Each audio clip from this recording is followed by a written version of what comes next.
voudrais poser la question à Guy. Est-ce que le désir de faire le virage à 360 degrés, en faisant le choix d'étudier, par exemple, le cours, n'est-il pas ce petit appel que nous lançons? Parce qu'il y a des milliers de personnes comme nous qui ne sont pas encore arrivés à ce point de comprendre qu'ils sont dans un rêve et d'avoir ce minuscule désir de sortir de ce rêve et d'emprunter le schéma du retour. Nous, pour notre exemple, n'avons-nous pas lancé ce petit appel dont Guy parle pour emprunter ce chemin de retour que ICM nous enseigne? Est-ce que, en faisant le choix d'étudier ICM, n'est-il pas ce petit appel que nous avons lancé? Parce que quand même, je me dis qu'il y a ce petit désir, même si ce désir est infime, de prendre conscience que nous rêvons. Ça, c'est déjà un grand pas. Mais aussi de faire le choix d'apprendre comment retourner, parce que c'est ce que ICM nous enseigne. Comment quitter le rêve pour retourner à la réalité? Comment quitter la dualité pour retourner à l'unité parfaite? Comment quitter l'imperfection pour retourner à la perfection que nous sommes? Est-ce que nous ne sommes pas sûrs, en faisant ce choix, est-ce que ce n'est pas ce petit désir, cet appel que nous avons lancé? Je voudrais un peu, poser la question à Guy, quoi.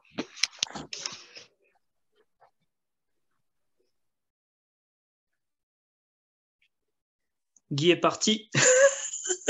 Guy? Il est parti. Parce que comme parfois l'enfant pleure derrière. Ah, ok. Je ne veux pas déranger. Je ne veux pas que si jamais on va exploiter vos interventions, que... Ok. Non, Guillaume, ta question est tellement pertinente que je cherchais une image que je présente tous ces derniers temps sur les vidéos pour vous commenter, pour commenter ça avec vous pendant quelques minutes. Donc, je vais la retrouver, cette image. Je te présente, elle passe sur presque toutes les vidéos ces derniers temps. Comme Thierry dit qu'il fait des vidéos, je prends ça comme un compliment. Export dans sa page footage. Je l'ai trouvée. Oui, pour moi, cette image, c'est peut-être la seule image qu'elle va utiliser. J'exagère peut-être, mais vraiment, elle m'édifie tellement que je crois qu'elle est l'image principale de mon enseignement. Chaque fois que j'enseigne un cours en Mira, c'est ça que j'ai à l'esprit. Quand je pense au cours, c'est cette image que j'ai à l'esprit. Je vais la partager. Vraiment, la question est pertinente. Avant d'arriver à la réponse, je vais encore dire une chose, c'est que le cours, heureusement que Gary Renard nous a écrit et que tout c'est dans le cours. Athènes dit dans le cours, dans Gary Renard, que le petit désir, c'est pour accepter que le monde n'est pas réel. Mais pour être illuminé, c'est le grand désir. Il y a le petit désir et le grand désir. Mais le grand désir est un défi. Donc, il dit, c'est sa voix qui t'appelle à revenir là où tu étais auparavant et sera à nouveau dans le ciel. Il est possible qu'en ce moment, il est possible même en ce monde de n'entendre que cette voix et aucune autre. Cela demande un effort et un grand désir d'apprendre. Le petit désir t'a seulement permis de commencer à faire des va-et-vient entre l'instant non sain et l'instant sain. Mais pour quitter l'instant sain et rentrer à l'esprit juste que je n'ai pas symbolisé ici, il faut un grand désir. La dernière fois, j'ai pris la métaphore de tu habites un château qui a 10 millions de portes et fenêtres, il faut les fermer tout pour que le bandit n'entre pas. Le bandit, c'est l'ego. Dès que tu oublies une seule porte ouverte, le bandit entre. Dans le temps de fermer les 10 millions de portes et fenêtres là, c'est ça qu'on appelle le grand désir. La vigilance à toute épreuve. Tu vois? Donc, effectivement, et heureusement, le cours dit, le salut, c'est le fait d'avoir eu le petit désir, c'est-à-dire d'avoir au moins déjà compris le principe. Il dit que c'est ça le salut. Parce que c'est la justesse d'esprit, c'est quand tu peux déjà faire des tours dans l'instant sain, alors que l'illumination ou le départ définitif, c'est quand tu quittes l'instant sain pour rentrer à l'esprit juste, parce que tu as satisfait le grand désir. Et c'est le grand désir qui nous retient encore. Donc, il veut vous rassurer qu'on n'a pas encore eu le grand désir, mais le petit désir. Effectivement, pour accepter que le monde n'est pas réel, il faut avoir eu le petit désir et c'est suffisant. C'est déjà ça, c'est déjà le salut. Mais ça ne t'empêche pas de faire encore 20 vies. Gary Renard, ça fait 20 vies qu'il a connu Jésus, mais il est encore là. Donc, parce qu'on a eu le petit désir, qu'on est déjà parti, on peut encore faire 20 vies, 30 vies, avec le petit désir. Parce que c'est qui, et ça, ce qui est un peu, il fallait dire, fatigant avec le cours, c'est que le temps ne compte pas pour lui. Pendant que nous, on compte des millénaires, des siècles, lui, il dit qu'il ne compte pas le temps, c'est comme une seconde. On dit, mais c'est 20 vies, 30 vies. Il dit, c'est rien, je ne compte pas le temps. Donc, que Gary Renard ait fait 2000 ans après qu'il a rencontré Jésus et qu'il soit encore là à faire de grands désirs, c'est pour dire que vraiment, désiré, arme-toi de patience, quoi. Donc, je profite. C'est incroyable. Cette image, vraiment, pour moi, est très, quand je l'avais reçue, j'étais très content. Et tout le cours aussi, pour me permettre de la résumer pour vous qui êtes là, tout le cours dit, nous sommes dans l'instant non saint, où nous croyons que nous sommes des corps, et l'enjeu est de défaire l'instant non saint pour qu'on n'ait plus que l'instant saint. Et c'est alors qu'on est illuminé. Mais tant qu'on n'a pas défait l'instant non saint, on fait des va-et-vient entre les deux. Notre conscient, ou est comme le cerveau avec deux hémisphères. Un hémisphère, je dirais gauche, qui est l'ego, un hémisphère Saint-Esprit qui est le droit. L'hémisphère Saint-Esprit est vraiment le ciel. Le ciel est vraiment dans notre esprit, comme l'ego est vraiment l'enfer, il est dans notre esprit. Donc nous basculons de temps en temps, mais rarement. Parce que pour entrer dans l'instant saint, ça demande des conditions tellement rigoureuses. Par exemple, chaque fois que je pense au passé ou au futur, je suis déjà dans l'ego. Chaque fois que je vois quelqu'un comme un corps, je suis déjà dans l'ego. Chaque fois que j'ai peur, je suis dans l'ego. Chaque fois que j'ai la dépression, je suis dans l'ego.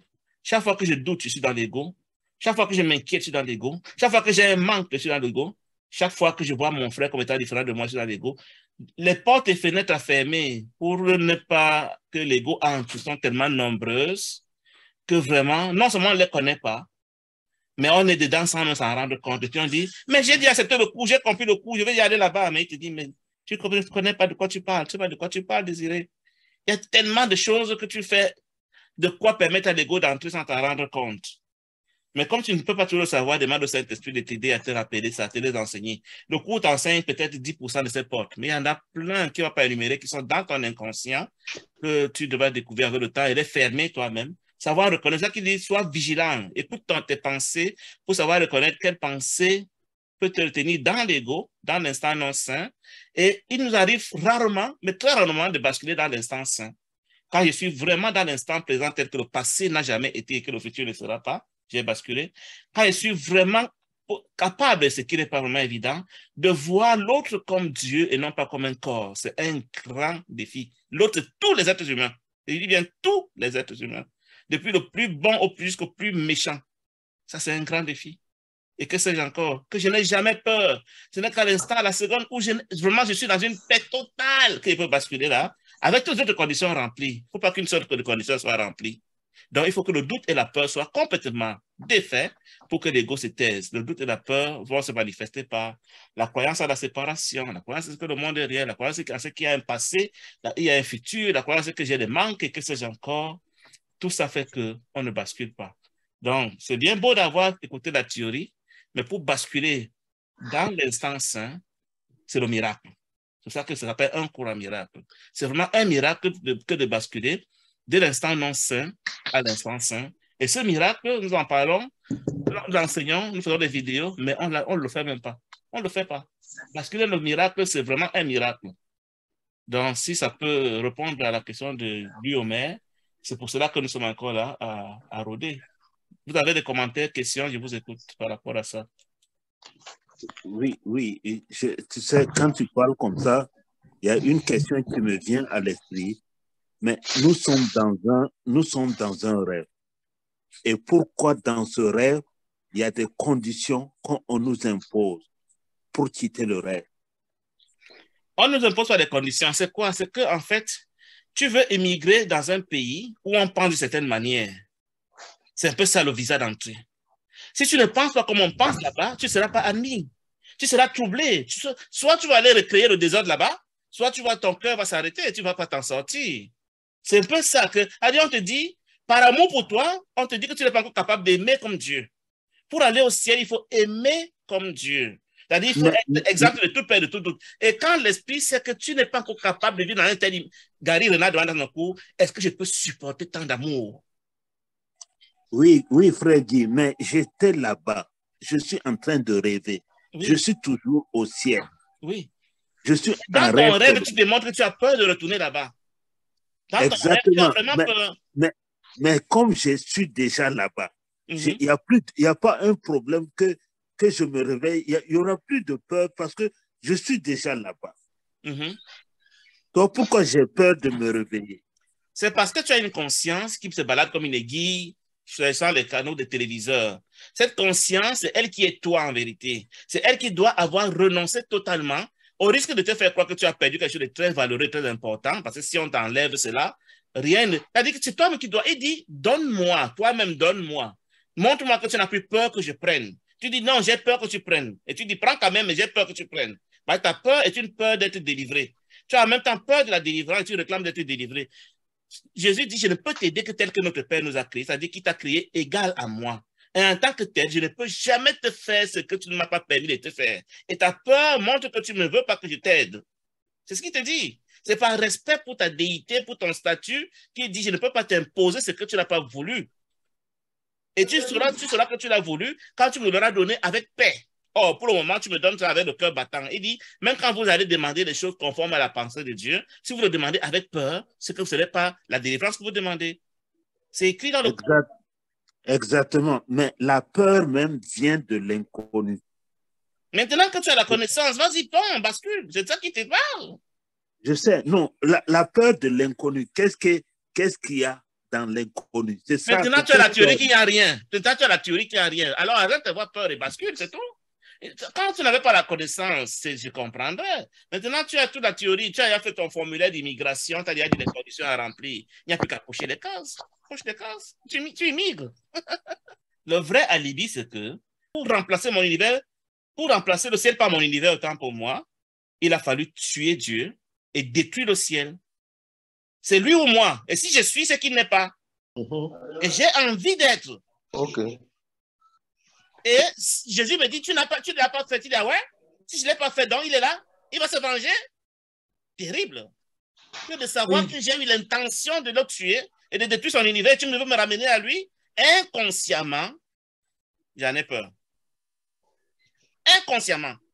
C'est terrible. Je préfère aller en enfer. Je préfère vivre encore des milliards de vies. Je préfère souffrir la guerre mondiale et tout ce que vous voulez, mais rencontrer ce barbu dangereux qui va se venger de ce que j'ai jamais eu l'intention de le tuer et de remplacer son univers par le mien. C'est la peur métaphysique qui nous fait fuir le salut, qui nous amène à trouver toutes les excuses du monde. C'est vrai, c'est incroyable. Parce que cette fameuse expérience dont je t'ai parlé, Guy, tout à l'heure, il n'y a pas très longtemps, là, de retour à l'esprit de qu'est-ce que nous sommes réellement, en fait, j'ai eu cet instant d'hésitation dans cette reconduction au souvenir de qui nous sommes. Eh bien, j'ai eu cet instant d'hésitation et je vais dire, j'ai prétexté quelque chose. J'ai dit, ah mais j'aime quelqu'un ici, je ne suis pas prêt à partir. J'ai dit ça dans l'esprit pendant que je me parlais à moi-même, quelque part. Je me suis dit, mais j'aime encore quelqu'un, je ne veux pas le laisser ici. C'est des excuses. Parce que je pense, que je crois que je sais ce qu'est l'amour, ici. Or, on fait erreur. On ne le sait pas. On reste ici par égoïsme, en fait, en même temps. Il n'y a pas d'égoïsme. C'est la peur de Dieu qui justifie toutes nos actions dans ce monde. Ce monde tient par la peur de Dieu. C'est pas cette impression que j'ai eue là-bas. C'est des alibis. C'est ce que le cours nous dit, que nous avons une peur inconsciente de la vengeance de Dieu pour n'avoir jamais eu l'intention de remplacer son univers par le nôtre, donc nous avons cru l'avoir tué. Et puis Jésus vient nous dire, non, vous ne l'avez pas tué, il est là, il vous attend. Inconsciemment, on ne croit pas. Il dit, c'est pour cela que tu crois parfois que je te fourvoie. C'est le mot qu'il emploie dans un cours en miracle. Que tu vas jusqu'à croire que je te fourvoie, qu'il veut te piéger, à te proposer de te ramener au ciel. Donc, toutes les excuses du monde. J'aime encore quelqu'un ici, je vais encore faire l'œuvre de Dieu, je vais encore faire machin, et il y a truc, il y a machin. C'est des histoires. Tout à fait. Oui, ça a l'air très net. Hein.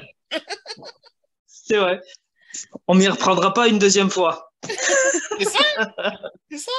Et puis vraiment, c'était oser de vouloir remplacer le ciel par ton univers et tu croyais que tu y es parvenu. Et puis un jour, Jésus debout, il te dit que non, tu n'y es pas parvenu, il est là, il t'attend, il t'aime. Tu dis non, tu veux me piéger. Qu'il sache que j'ai tenté de l'assassiner et tu me demandes d'aller le rencontrer. Non, je préfère aller en enfer. Ah ouais. Non, c'est marrant quand même parce que c'est vraiment pas le sentiment que j'ai. C'est pas le sentiment que j'ai eu, c'est dingue ça, c'est fort. Hein. C'est tellement inconscient, mais c'est là.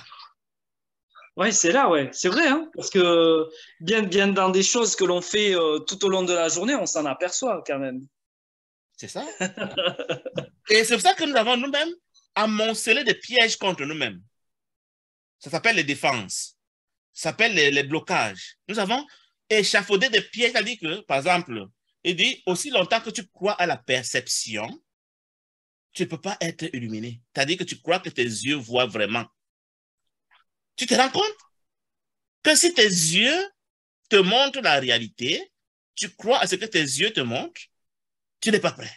Si tu crois que les limites sont réelles, tu n'es pas prêt. Les limites. Quand les maîtres de Gaël Renard disent que mettre le cours en pratique, ce n'est pas facile, ce n'est pas une blague. Le nombre de pièges subtils que nous avons montés contre nous-mêmes est insoupçonnable. C'est incroyable. Vrai. Et chacun a ses propres pièges à lui. Donc chacun de nous a son pur esprit, qui est comme une petite étincelle, qui doit converger vers le ciel, vers Dieu, qui est la grande lumière. Mais nous ne sommes pas à la même distance. On n'a même pas la même trajectoire, le même itinéraire. Chacun a ses épreuves à lui, qui sont différentes des épreuves de son frère. Certains sont déjà assez proches, comme celui-ci. D'autres, ils sont encore assez loin. Mais tout le monde va arriver au terminus tôt ou tard. Et pour symboliser cette image d'une manière plus pratique, le gars qui a fait la vidéo, j'ai beaucoup aimé, il dit voilà un peu comment nous faisons notre chemin. On ne va pas en chemin en ligne droite. On prend des détours, on s'amuse à retarder nous-mêmes, on s'amuse à se mettre des pièges pour rendre le voyage plus long possible. Mais tout le monde va arriver là. Donc, il ne faut jamais se comparer. On n'a pas les mêmes épreuves. Jésus dit par exemple, la crucifixion, c'était sur mon chemin à moi. Mais qui vous a dit que vous avez aussi la crucifixion sur votre chemin? Il ne faut pas imiter les épreuves de l'autre pour les mettre, pour les simuler. Chacun a ses propres épreuves. Vis tes épreuves, qui le cours appelle les leçons de pardon, et ne fais pas des efforts pour essayer d'imiter les épreuves de l'autre. Chacun a ses propres épreuves, mais tout le monde doit passer des épreuves. C'est quoi l'intérêt des épreuves? C'est pour toi-même t'auto-évaluer pour savoir si tu es capable de vivre comme au ciel. C'est-à-dire de pardonner comme au ciel, c'est-à-dire d'aimer comme au ciel. C'est ça l'enjeu. Et chacun de nous. Et quand tu es à ce niveau, ça ne veut pas dire que tu as commencé là. Nous avons tous commencé très loin, mais tu as avancé en apprenant des leçons de pardon et peut-être tu es déjà assez proche. Et l'autre est encore en train de traîner, ça l'amuse, de s'amuser dans le rêve et de venir avec des questions du genre pourquoi ça ne marche pas vite. Autant il se met lui-même des pièges. Mais c'est chacun à son rythme, chacun sur sa trajectoire, chacun a ses propres leçons de pardon. Jésus avait les siennes, il a fini de les apprendre, il est arrivé au terminus. Il a été le premier à arriver au terminus. Chacun de nous va y arriver, mais chacun a son rythme. On ne brusque personne, on ne supplie personne, on n'évangélise personne. On laisse chacun faire ses expériences, chacun apprendre ses leçons de pardon. Mais moi, je pense que, Guy, oui, je pense que tout d'abord, avant d'arriver à l'illumination et tout, qu'on sort, pour moi, d'abord, dans un premier temps, l'UCEM défait mes peurs que j'avais dans le passé. Je pense même pas d'abord à l'illumination. J'oublie ça parce que on a tellement, l'ego nous a tellement enseigné plein de trucs qu'on est d'abord en train d'enlever tous les écailles petit à petit de nos yeux. Et ces écailles-là, c'est l'Esprit Saint qui m'apporte cette peur-là, qui me dit non, n'aie pas peur de ça. Ce que tu vois ou ce qui est en train de t'arriver, ça n'a pas d'importance. C'est ça. C'est ce qu'on appelle apprendre, c'est désapprendre. C'est-à-dire que nous devons désapprendre ce que l'ego nous a enseigné afin que ce que le Saint-Esprit veut nous enseigner émerge. Tous les enseignements sont déjà disponibles. Les enseignements de l'ego sont plus nombreux. Vous voyez, l'ego, lui, parle de 0% à 99%, alors que le Saint-Esprit, lui, n'a que le 100%. Vous voyez un peu le ratio en termes de nombre même d'enseignements. Il appelle ça ici les impulsions de l'ego et les impulsions miraculeuses. Les impulsions de l'ego Voilà. sont tellement nombreuses qu'elles voient des impulsions miraculeuses. Donc, nous devons défaire toutes les impulsions de l'ego, toutes les croyances fausses de l'ego, afin que la lumière qui est cachée sous les ténèbres émerge, Voilà. rende visible. Voilà. Et ça peut prendre Voilà. longtemps. Chaque piège qu'on a mis contre nous-mêmes, chaque épreuve, chaque test, chaque défense doit être renversée, doit être défaite. Et l'erreur que nous faisons, c'est de vouloir les défaire nous-mêmes. Et ça prend du temps. Le Saint-Esprit dit, si vous me permettez de vous aider, ça va aller plus vite. C'est ça qu'on dit que le cours est un chemin rapide. Mais nous, on dit, non, non, je suis assez compétent, je suis spirituel, je suis machin, je veux le faire moi-même. Et ça nous fait traîner. Donc, effectivement, il dit, le but de ce cours, ce n'est pas l'illumination, c'est la paix. La paix, c'est quoi? C'est quand on est arrivé à demeurer ici le plus longtemps possible. Et quand on a vraiment défait l'ego, on est vraiment dans la paix et c'est ça l'illumination. Donc, avant de penser à l'illumination, pense à apprendre des leçons de pardon une après l'autre, une après l'autre. C'est ça, c'est ça. Parce qu'un jour, l'ego sera défait et puis, paf, tu vas basculer là et tu seras illuminé. Et une fois que tu es illuminé, il n'y a plus qu'à... Et l'illumination, j'aime bien l'expression de Piocha qui dit dans Gary Renard qu'elle dure 11 minutes ou 11 ans, comme chez elle, parce que chez elle, ça fait 11 ans, elle était illuminée dans un corps. Ce n'est pas important. Jésus a fait plus d'années dans un corps étant illuminé, donc ce n'est pas important. Mais l'important, c'est d'apprendre des leçons de pardon. Maintenant, le basculement, quelqu'un comme Ken Wapnick qui n'a même pas été illuminé au sens rituel du terme, par exemple, on n'a pas vu faire de témoignage du genre « j'ai vu une lumière », mais s'il est illuminé, ça veut dire que lui, son illumination a peut-être duré 1 minute, c'est-à-dire que dès qu'il a rendu l'esprit, il a rendu le corps, il a été illuminé, il est parti. Donc, l'important, c'est apprendre les leçons de pardon et non pas forcément vouloir faire l'expérience de l'illumination étant encore dans un corps.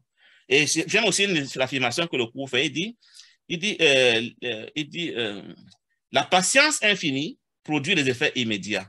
C'est-à-dire quoi? C'est-à-dire qu'aussi longtemps que je suis impatient, je suis en train de dire que le temps est réel. Et le temps est un attribut de l'ego. Donc, c'est quand j'aurai lâché prise sur le concept du temps que je peux être surpris de voir qu'instantanément, je suis illuminé. Mais aussi longtemps que je suis sous la pression de c'est trop long, c'est trop dur, c'est le temps et machin, mais je suis en train de penser avec l'ego.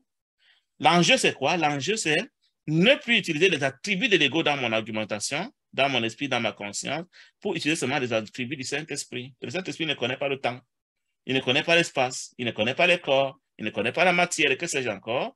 Aussi longtemps que je n'ai pas fini d'expliquer toutes ces choses de mon système de pensée, je suis en train de penser avec l'ego, peu importe la spiritualité apparente de la chose. Super. Vous ne sentez pas la paix là descendre, là, justement, là? Hein? Tu sens pas? Comment? Tu sens pas là l'apaisement? La paix qui arrive là? Effectivement, le premier apaisement, c'est de savoir qu'il n'y a rien de dangereux, il n'y a pas de danger. Et le second, c'est que, bon, tôt ou tard, tu vas ici, c'est là. Et le troisième, c'est... Tu ne luttes plus. Ce qui doit arriver, arrive, et puis tu gères. Si tu apprends tes leçons au jour le jour, comme un enfant, en toute innocence, en toute naïveté, sans te mettre une pression du résultat. C'est comme si tu préparais un examen pour lequel tu as déjà le diplôme. Il n'y a plus qu'à sortir le diplôme de ton sac pour le mettre, l'accrocher dans un cadre. Le rêve heureux, Guy. C'est ça. C'est ça. Encore que j'ai envie de penser que le rêve heureux, c'est vraiment quand on est déjà illuminé. Parce que quand je ne suis pas encore illuminé, qu'il fait encore le va-et-vient, j'ai encore des moments de peur, de frustration, de réaction incontrôlées qui font que je ne suis pas vraiment dans le bonheur au sens du cours. Gary Renard en parlait souvent qu'il y a un passage dans le livre où il dit il a failli s'accrocher avec un automobiliste à une station d'essence. Il dit, mais j'ai encore des moments où je peux être furieusement en colère. Il peut se mettre mais dans des états incroyables de colère. Et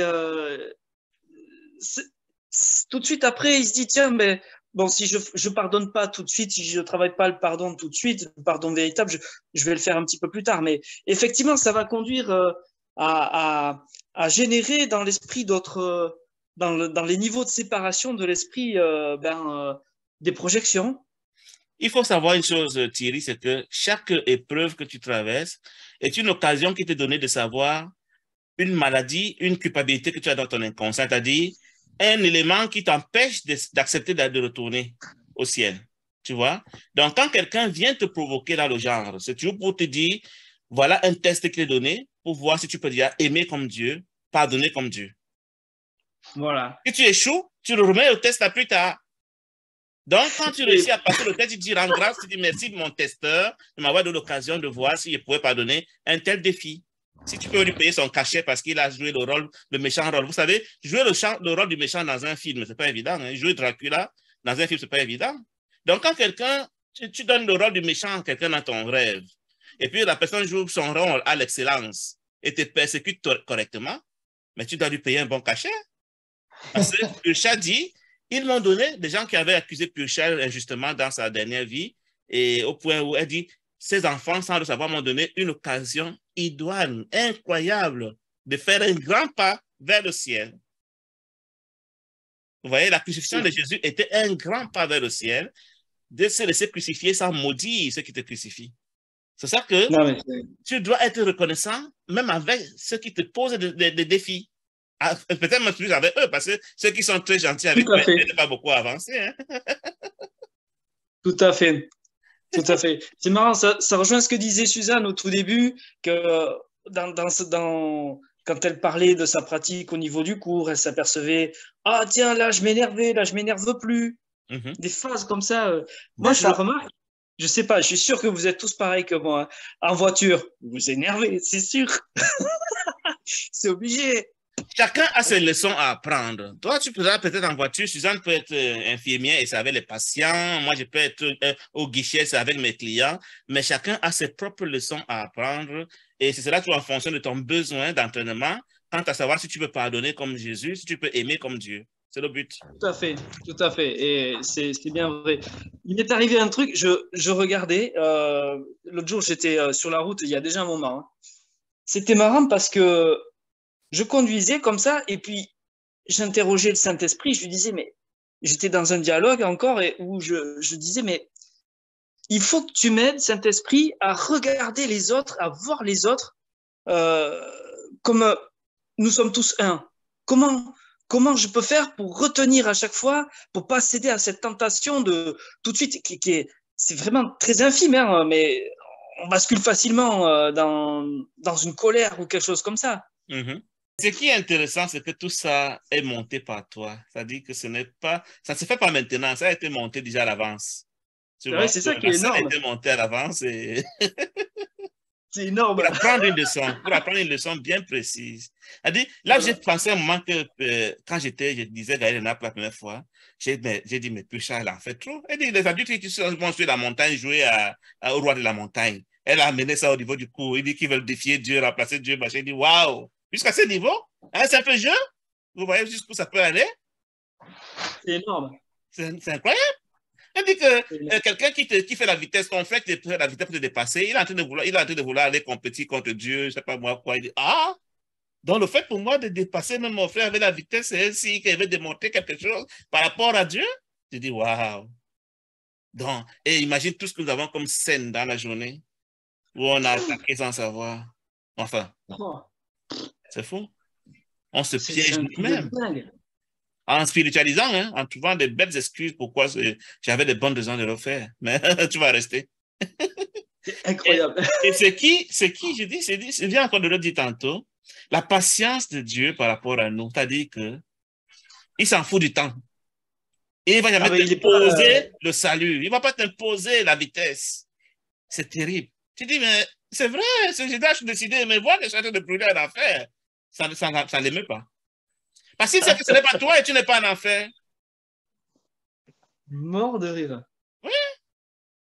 C'est dingue. Je suis en enfer, il dit non, mais fiston, tu es dans le lit. De quoi tu parles? Oui, je sais que tu es en train de crier, mais c'est ce que je suis à côté de toi, tu n'as pas à avoir peur. C'est comme si ça venait en retard. C'est pour ça que je te demandais, je dis pourquoi ça vient, pourquoi quand c'est le mauvais, ça vient rapidement, le mal, c'est comme si ça venait très tard. Ça prend du temps. Et puis, la chose aussi qui m'inquiète, c'est pour je m'exerce sur le pardon, que ça soit quelque chose de inné, automatique, que je me rende compte que c'est ici qu'il faut faire le pardon, il faut appliquer la leçon du pardon. Tu vois? Parce qu'il y a des trucs qui se passent, oui, dans la journée, il y a beaucoup de choses qui se passent. Mais souvent, tu oublies même que non, ici, il faut pardonner seulement et puis passer. C'est peut-être dans la soirée, avant de dormir, les pensées reviennent maintenant, ce que tu as fait dans la journée, qu'est-ce qui s'est passé dans la journée.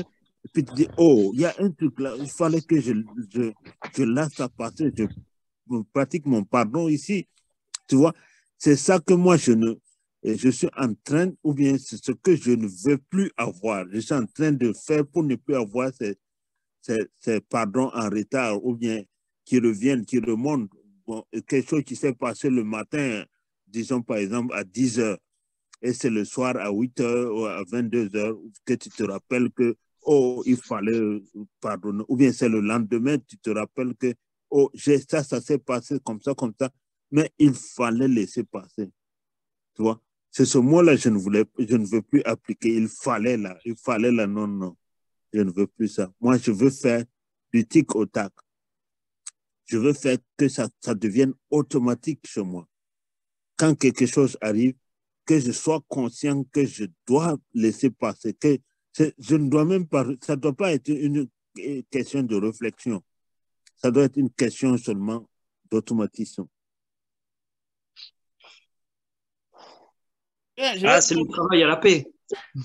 C'est comme Désiré dit, hein. Désiré, c'est vraiment un défi. Il a dit qu'en fait, si tu t'unis au Saint-Esprit ou à Jésus, en une seconde, tu es illuminé.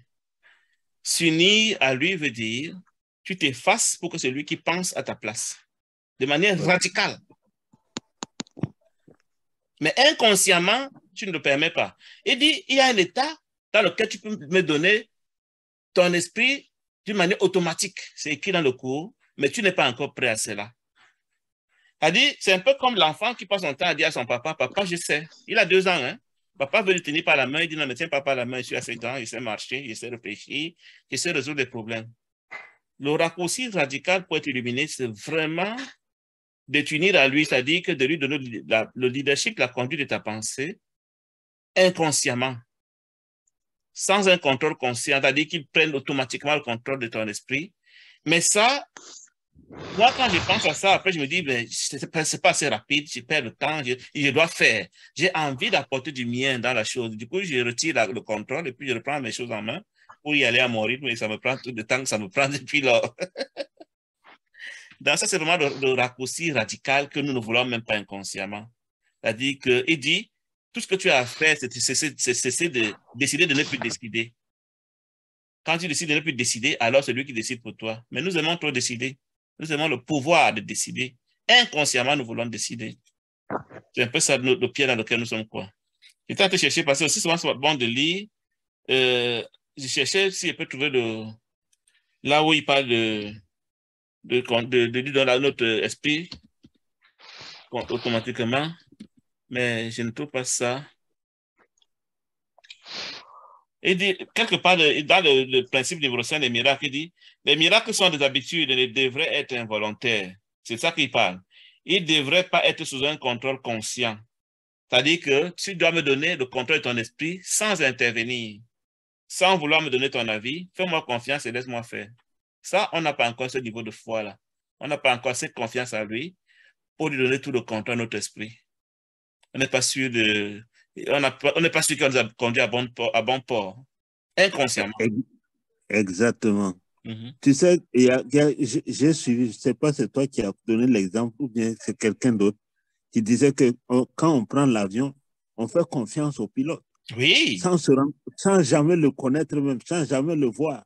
Mais on fait confiance que il va arriver on va arriver où on veut. Et souvent même, on dit que ça va bien se passer sain et sauf. Tu vois? Mais alors qu'on ne connaît même pas le nom. On ne l'a même pas vu. On ne l'a même pas vu. On ne connaît même pas son nom. On ne sait pas s'il est là. Mais quand c'est Dieu, là, quand c'est Jésus, là, ça devient compliqué. On va poser des tas de questions. Je veux qu'on lise cette partie-là. Il dit ici, ce que tu fais vient de ce que tu penses. Tu ne peux pas te séparer de la vérité en donnant l'autonomie au comportement. Donc, le corps ne peut pas être coupable de quoi que ce soit. Cela est contrôlé par moi automatiquement dès l'instant que tu me laisses guider ce que tu penses. Tu vois? Chaque fois que tu as peur, c'est le signe certain que tu as permis à ton esprit de mal créer, c'est-à-dire que tu t'es confié à l'ego et que tu n'as pas permis de te guider. Oui. Ça, ce n'est qu'un indicateur, la peur, mais il y a plein d'autres indicateurs qui montrent qu'on a changé d'enseignant. C'est ça que le Saint-Esprit dit, je ne veux pas que tu donnes ce coup à quelqu'un qui a encore le moindrement peur. Peur de qui? Peur de Dieu. Peur de l'amour. Peur du ciel. Eh oui. Ça se travaille, hein? Oui. Et lui, il ne peut pas tricher. Et c'est pour notre bien, ce n'est pas pour notre moindre. C'est-à-dire que s'il y a encore la moindre graine de peur, par amour pour toi, il ne t'admet pas.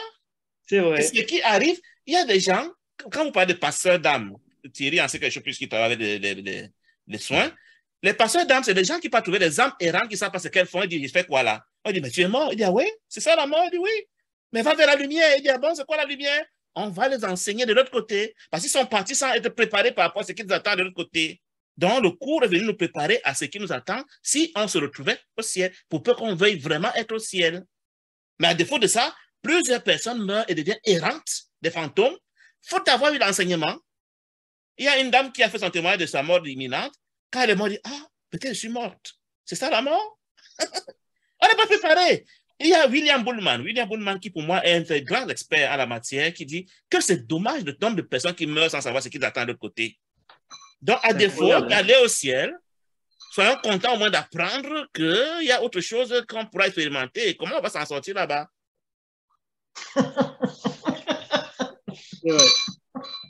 Il y a des univers où on est adulte, on n'est pas bébé. Comme ça, elle est adulte, elle est née, donc la petite fille a 12 ans, puisqu'elle a eu ses menstrues après, elle est née à 12 ans dans notre univers, et dans un corps de maman qui avait des grands enfants et mariés. C'est incroyable. Eh oui. Incroyable. Nos corps sont des clés USB dans lesquelles n'importe quelle conscience peut habiter. Il y a des corps qui hébergent 3, 4, 5, 10, 15, 20, 30 consciences. Mais elle a la chance, Yasmine est partie pour que Léa entre. Mais les deux auraient pu cohabiter. Incroyable. Oui. Mais je pense qu'on va en voir souvent des choses comme ça maintenant. Bien sûr, parce que l'humanité est en train de passer à un niveau de spiritualité élevé. Les concepts spirituels deviennent plus... parce qu'il dit que l'esprit parle quand il y a des esprits disposés à écouter. Plus nous sommes spirituels, entre guillemets, à notre niveau, plus on va faire des expériences. Parce que, imagine, Purcha dit dans Gary Renard qu'elle avait des rapports avec son mari décédé. Elle n'en parle pas en termes de scandale, elle en parle comme quelque chose de naturel. Elle dit que c'est notre conscience des limites en termes d'univers, en termes de distance, en termes de temps qui fait qu'on ne peut pas... Tu devais aller dans un univers où il n'y a pas de distance de temps et d'espace, mais tu continues à penser à une vie après l'autre, un endroit après l'autre, un corps après l'autre. Il n'y a pas de limite en fait. Il n'y a pas de limite. Voilà. Il n'y a ni limite de temps, ni limite d'espace dans la réalité. Mais tu es encore confiné à un jour après l'autre, une seconde après l'autre, une vie après l'autre, mais tu ne peux pas encore aller dans et il n'y a pas de temps. Tu vas te détruire. Quelque chose d'aussi banal que le temps, que nous prenons pour naturel, devient un blocage contre notre illumination. La croyance que je me déplace d'un endroit à l'autre et je suis convaincu de me déplacer est un blocage parce que ce n'est pas réel. Quand je prends l'avion, quand je prends ma voiture, quand je vais à pied, je suis convaincu dans mon inconscient que je suis en train d'aller d'un endroit à l'autre. C'est un blocage contre mon illumination.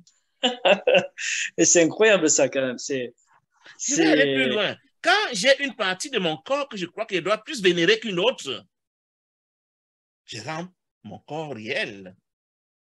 Ouais. C'est pas faux. Des petits détails pareils. Ouais. C'est pour ça qu'il faut pardonner. La moindre douleur que je ressens, je crois qu'elle est réelle. Ah, ouais. Les douleurs, je peux en parler. Ce que j'appelle mon quotidien naturel et normal n'est fait que de pièges contre moi-même. Ouais. C'est incroyable. Mais moi, il y a un truc qui m'interroge, c'est que par rapport à cette conscience où on retourne à l'esprit à qui nous sommes et où, comment dire, on est tous un. Il n'y a pas de différence. Mais c'est fou. Moi, le truc qui me surprend le plus, tu vas me dire, Guy, c'est encore un gadget. Tu vas me dire, c'est un gadget, c'est un truc de l'esprit. Mais oui, dans la pratique des soins que je fais, je ressens les douleurs des gens dans mon corps en réplique. Alors, comme dit le cours, en fait, ce sont des attaques envers le Fils de Dieu. envers le Christ, envers le Fils de Dieu. C'est de l'information, on est d'accord, c'est de l'énergie, c'est de l'information. Moi, je ne dirais pas ça comme ça. Moi, je dirais plutôt que c'est un niveau avancé de pardon. C'est-à-dire que tu opères tellement au niveau de l'esprit que tu fais l'expérience de l'unité de l'esprit. Voilà.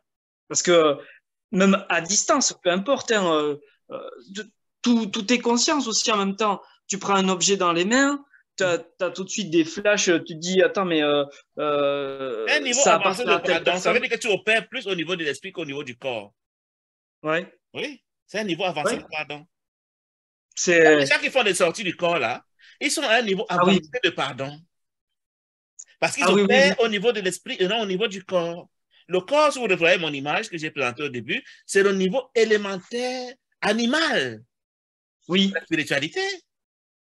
ouais, ouais, ouais. Mais sachant bien que les animaux, eux aussi, Je ne procèdent. pourrais pas insulter les animaux parce que même eux, ils ont des consciences connectées à eux, même la matière. C'est pour ça que même la matière peut avoir une conscience attachée à la chose. C'est pour ça que les Tout animistes à fait. croyaient que même la matière est vivante, même la Terre en tant que comment on Tout à appelle ça, fait. planète. En fait, il s'agit de quoi? Il s'agit de ce que derrière chaque objet peut se cacher un esprit.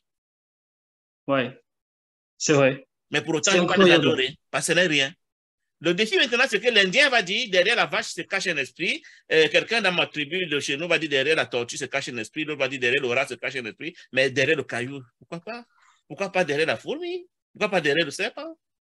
Pourquoi tu adores la vache et tu n'adores pas la fourmi, tu n'adores pas le scorpion, tu n'adores pas le poisson? C'est pour cela que le coup radical, il dit, tout ça est rien. Tout à fait. Tu vas dire, je ne C'est mange vrai. pas la viande, mais tu manges des légumes. Pourquoi il n'y aurait pas un esprit derrière un légume? C'est vrai. C'est tout à fait vrai. C'est tout à fait vrai. Hein? Non, mais c'est incroyable, c'est Et tu te incroyable. retrouves à faire des séparations du genre, je ne mange pas la vache, mais je mange le mouton. Oh mon Dieu. C'est quoi la différence entre la vache et le mouton? Et je mange le poulet. C'est des Ah, folies. Tout ça nous ah oui, bloque, tout oui, ça nous retient. c'est vrai. C'est incroyable. Tous ces Et, rituels qu'on établit font des différences, font montrer qu'on croit que le monde est réel. Et le ouais, cours est le seul enseignement qui te dit, rien d'irréel n'existe. Point final. c'est vrai. C'est dingue quand même. Mais c'est radical. Ah, ça fait un choc, hein. Oui. Effectivement, pour quelqu'un un mec, un cartésien, un gars qui prend pas ça au sérieux ou, enfin, voilà, c'est un choc, quoi. Après, surtout qu'en Quand, plus, le cours dit, quand voilà, le c'est cours va obligatoire. devenir quelque chose de, je vais dire, de populaire, mais il y a des gens qui vont disjoncter. Si on était encore C'est-à-dire, à la période de l'Inquisition, quelqu'un, un enseignant du cours, on les lapiderait. Ça dit des choses attends, à rendre l'homme fou. Donc, il y a plein de gens qui n'ont pas encore compris le message du cours dans ce monde. ouais. Et certains ont même peur de ce message. Comment veux-tu me faire croire que tous les efforts que j'ai faits dans ce monde ne sont pas faits?